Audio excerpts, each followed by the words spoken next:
Ada yang bisa saya bantu, Mbak? Sebuah suara mengagetkan Lala. Spontan ia berpaling ke arah suara itu. Seorang pemuda tampan berdiri tak jauh di sampingnya. Pemuda itu memakai seragam minimarket. Lala menatap pemuda itu cukup lama. Ia belum pernah melihat pemuda ini sebelumnya. Lala sudah sering berbelanja di minimarket ini, bahkan hampir setiap hari. Pemuda itu tersenyum. "Mbak, mau cari apa? Bisa saya bantu?" Suara renyah pemuda itu terdengar lagi, melihat Lala yang hanya terbengong. Lala pun terkesiap. "Oh, ya, saya mau cari peralatan mandi. Ada di mana ya?" Ucap Lala sekenanya, sekedar menghilangkan groginya. Meski sebenarnya ia tahu persis di mana letak barang yang ia cari. "Oh, peralatan mandi ya? Itu di ujung sana, Mbak." Pemuda itu menunjuk ke arah tempat peralatan mandi berada dengan sopan dan tetap tersenyum. "Oke, terima kasih," balas Lala cepat sambil berlalu pergi. "Itu pegawai baru ya, Mbak?" tanya Lala dengan penasaran kepada kasir minimarket itu. Setelah ia berhasil mendapatkan barang yang ia cari. "Iya, Mbak," jawab kasir itu santai. "Baru 2 hari di sini," lanjutnya. Lala hanya manggut-manggut. "Namanya Bayu, cakep ya, Mbak?" Kasir yang sudah terbiasa dengan Lala itu berujar lagi sambil menyerahkan uang kembalian dan struk belanja Lala. Kembali Lala tersenyum. Harus ia akui kalau pemuda tersebut memang cakep dan manis. Selain tentu saja ramah.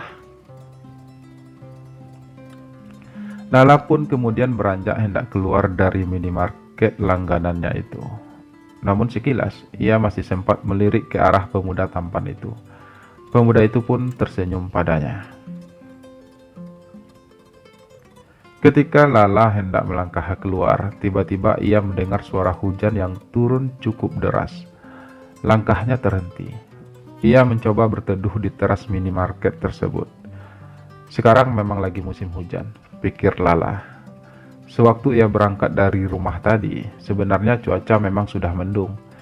Tapi Lala pikir, karena ia hanya berbelanja sebentar dan lagi pula jarak dari rumahnya ke minimarket itu cukup dekat, maka ia pergi hanya berjalan kaki. Sambil duduk di kursi teras minimarket itu, Lala melirik jam di tangannya. Hampir jam 6 sore. Lala menghembuskan napasnya perlahan. Hawa dingin mulai terasa menyentuh kulitnya. Sialnya, ia hanya memakai baju kaos pendek dan celana pendek, sehingga cuaca kian dingin menyentuh kulitnya. Lala mendekap tubuhnya sendiri saat tiba-tiba ia merasakan seseorang melingkarkan jaket di tubuhnya. Spontan ia terperanjat dan menatap orang tersebut. Sesosok pemuda tampan tadi telah berdiri di dekatnya.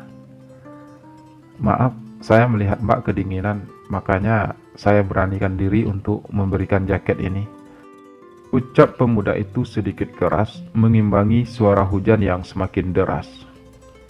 "Terima kasih," ucap Lala, sambil menarik jaket itu agar menutupi seluruh tubuhnya. Ia merasa hangat. Pemuda itu pun duduk di sampingnya, karena kebetulan minimarket memang lagi sepi sore itu. "Mbak, rumahnya di mana?" tanyanya. "Di sana, nggak jauh kok," jawab Lala sambil menunjuk ke arah gang tempat ia tinggal. "Kalau begitu, saya antar ya, Mbak," ucap pemuda itu. "Kan masih hujan," balas Lala. "Saya ada payung, Mbak. Kasihan Mbaknya kedinginan. Lagi pula, udah hampir maghrib loh, Mbak." Untuk sesaat Lala terdiam. Ia berpikir sejenak. Tapi pemuda itu benar. Sebentar lagi maghrib. Ia harus segera pulang. Lala menatap pemuda itu sekilas, kemudian mengangguk. "Makasih ya," ucap Lala. "Bayu, Mbak. Nama saya Bayu." Pemuda itu memotong ucapan Lala cepat setelah mereka sampai di teras rumah mewah milik Lala. Oh ya, saya Lala. Balas Lala sambil mengulurkan tangannya. Nggak pakai mbak ya, lanjutnya sedikit tersenyum. Pemuda itu menjabat tangan lembut itu dan membalas tersenyum. Kalau begitu, aku pulang ya mbak, jawab pemuda itu. Lala hanya mengangguk. Bayu pun berlalu keluar dari halaman rumah mewah itu. Lala menatap kepergian pemuda itu dengan perasaan campur aduk. Harus ia akui, kalau Bayu memang tampan. Dia juga baik. Lala benar-benar dibuat terkesan. Hingga malamnya pun, Lala jadi susah tidur. Bayangan wajah tampan Bayu menghantui pikirannya. Lala bingung dengan hatinya. Belum pernah ia memikirkan seorang cowok seperti itu sampai ia tidak bisa tidur. Padahal mereka baru pertama bertemu. Lala memang sudah duduk di tahun terakhir SMA.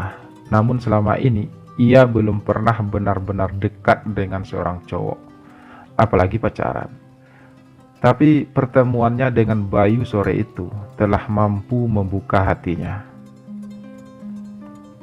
Lala jadi semakin sering datang ke minimarket itu, lebih sering dari biasanya. Dan Bayu sendiri sangat terbuka dengan kehadiran Lala. Mereka kian dekat dan jadi sering jalan bareng. Begitulah awalnya. Kebersamaan mereka menumbuhkan benih-benih cinta yang kian hari kian terasa mekar di hati mereka. Meski usia Bayu 3 tahun lebih tua dari Lala, namun Lala begitu bahagia dengan kehadiran Bayu dalam hidupnya. Bayu adalah cinta pertamanya yang mampu meluluhkan hati Lala. Meski bagi Bayu sendiri, Lala bukanlah cinta pertamanya. Bayu pernah pacaran dulu dengan teman SMA-nya. Tapi kisah cinta pertamanya kandas karena tidak mendapat restu dari orang tua sang gadis yang dicintainya. Karena patah hati, Bayu memutuskan untuk pergi dari kampung halamannya dan berusaha mencari pekerjaan di kota meski hanya mengandalkan ijazah SMA. Bayu tidak bisa melanjutkan kuliah karena keadaan ekonomi orang tuanya yang pas-pasan. Sampai akhirnya ia bertemu Lala. Ada banyak alasan mengapa akhirnya Bayu membuka hatinya untuk Lala. Meski hatinya sendiri sebenarnya masih terluka. Lala gadis yang baik dan tentu saja cantik. Lala mampu membuatnya merasa nyaman. Dan perlahan Lala mampu menyembuhkan luka di hatinya.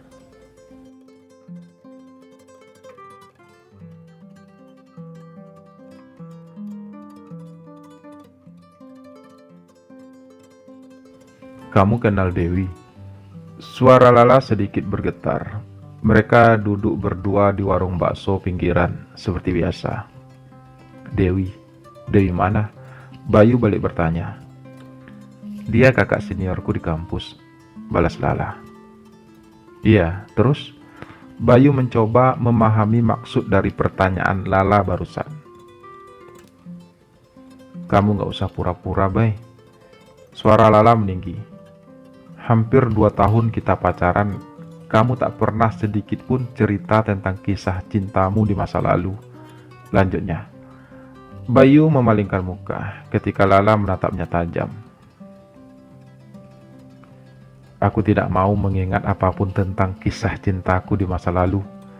Tegas suara Bayu. Lagi pula, itu semua sudah berlalu, tidak perlu diungkit lagi. Lanjutnya.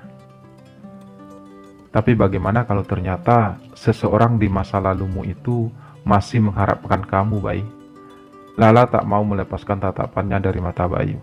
Ia ingin tahu reaksi Bayu yang sejujurnya. Maksud kamu? Tanya Bayu. Dewi, Bayi. Kamu gak mungkin lupa nama itu kan? Jawab Lala. Bayu mengernyitkan kening. Maksud kamu apa sih lah? Tanyanya heran.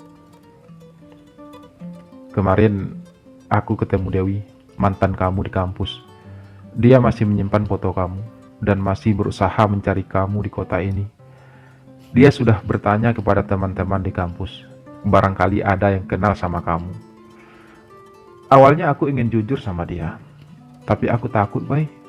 Aku takut kamu kembali ke masa lalumu. Aku takut kehilangan kamu, Bay. Lala tertunduk dan menarik napas pelan.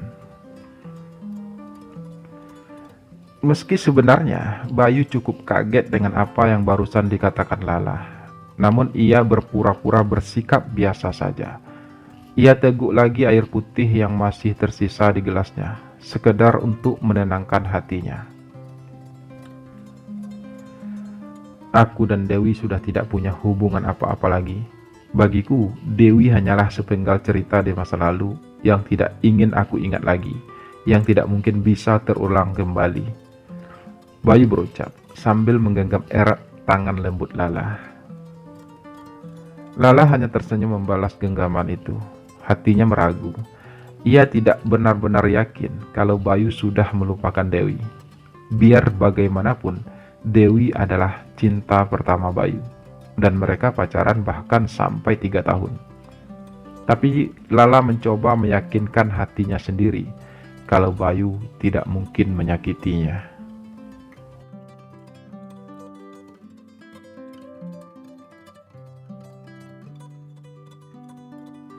Bayu, tunggu. Sebuah suara memaku langkah Bayu. Ia memutar tubuhnya.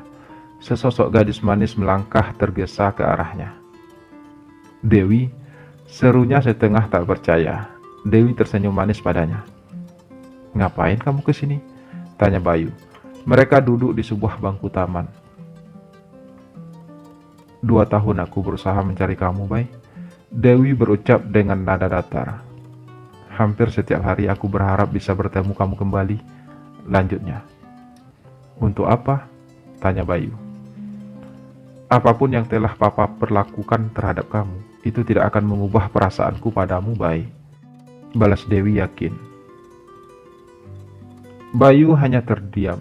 Hatinya terlalu sakit bila mengingat itu semua. Papa Dewi bukan saja merendahkan harga dirinya, tapi juga mencabik-cabik hatinya. Dia memang mencintai Dewi, tapi untuk tetap bertahan, bagi Bayu terlalu berat. Papa Dewi bahkan mengancam akan memperkarakannya jika tetap bersikeras menjalin hubungan dengan Dewi. Aku ingin kita memulai semuanya dari awal lagi, Bay. Pelan suara Dewi. Maaf, aku nggak bisa, Wi. Bayu berusaha berucap tegas. Kenapa? Tanya Dewi. Karena sampai kapanpun papa kamu gak bakalan merestui hubungan kita, Wi. Bayu menarik napas berat. Aku yakin, Bay, kalau kita berjuang bersama-sama, suatu saat papa juga akan luluh hatinya. Yang penting kita bisa membuktikan kalau kita bahagia. Dewi menyentuh lembut tangan Bayu. Bayu hanya membiarkannya saja. Sejujurnya, Bayu memang masih menyayangi Dewi. Namun luka hatinya terlalu dalam, apalagi sekarang ada Lala. Bertahun-tahun aku mencari kamu, Bay, berharap kita bisa bersama lagi. Dewi semakin erat menggenggam tangan Bayu. Sekarang aku sudah menemukan kamu, Bay. Aku tak ingin kehilangan kamu lagi. Lanjut Dewi. Bayu menarik napas lagi. Kali ini lebih panjang. Maaf, Wi. Aku tetap nggak bisa, ucapnya pelan. Ya, aku tahu. Kamu mungkin butuh waktu, Bay. Aku tidak meminta kamu untuk menerima aku sekarang. Kamu bisa pikirkan hal ini dulu. Tapi satu hal yang harus kamu tahu, Bay. Sampai kapanpun, aku akan tetap mencintai kamu. Dan tidak akan ada yang bisa merubah itu semua. Ucap Dewi dengan penuh perasaan. Bayu menatap mata Dewi. Bayu dapat merasakan betapa cinta itu masih ada. Namun perlahan Bayu melepaskan tangannya. Dewi bangkit berdiri. Ia hendak pergi meninggalkan Bayu sambil berucap, aku akan menunggu jawaban kamu, Bay, sampai kapanpun. Dan jika kamu sudah siap, kamu tahu harus mencari aku di mana. Dewi melangkahkan kakinya. Bayu menatap kepergian Dewi dengan perasaan campur aduk. Ia masgul, hatinya bimbang. Ia merasa terjebak.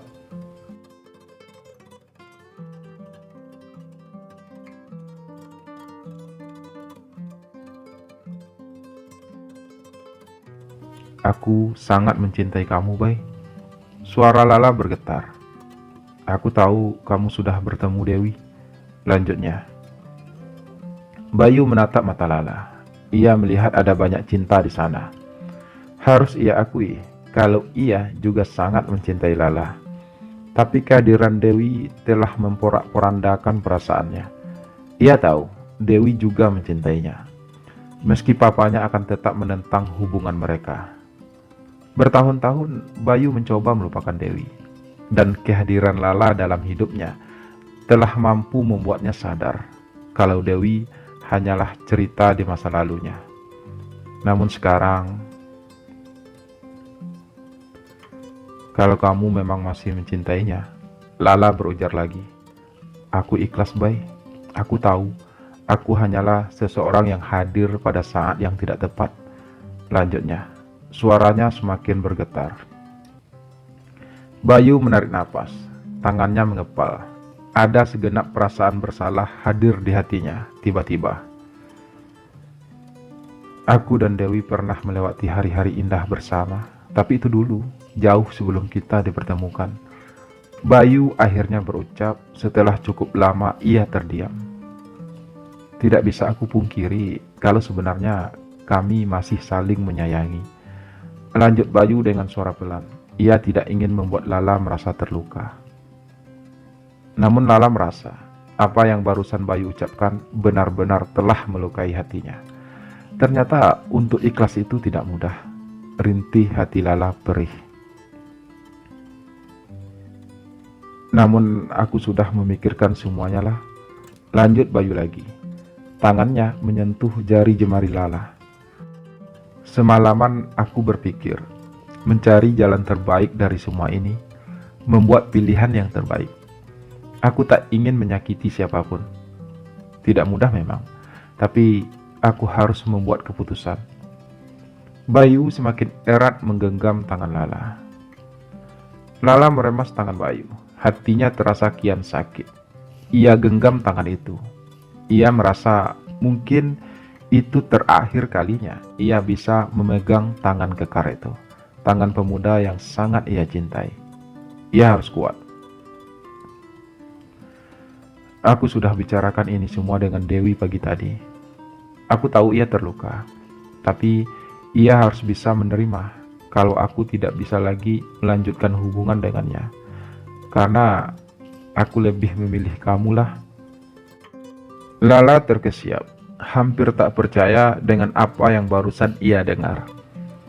Bayu tersenyum dan menggenggam semakin erat tangan Lala. Aku memilih kamulah untuk berjuang bersama meraih masa depan kita. Dan Dewi tetaplah hanya sebuah cerita di masa lalu. Bayu berkata tegas. Lala tersenyum penuh makna. Sekali lagi ia percaya kalau Bayu tidak mungkin menyakitinya.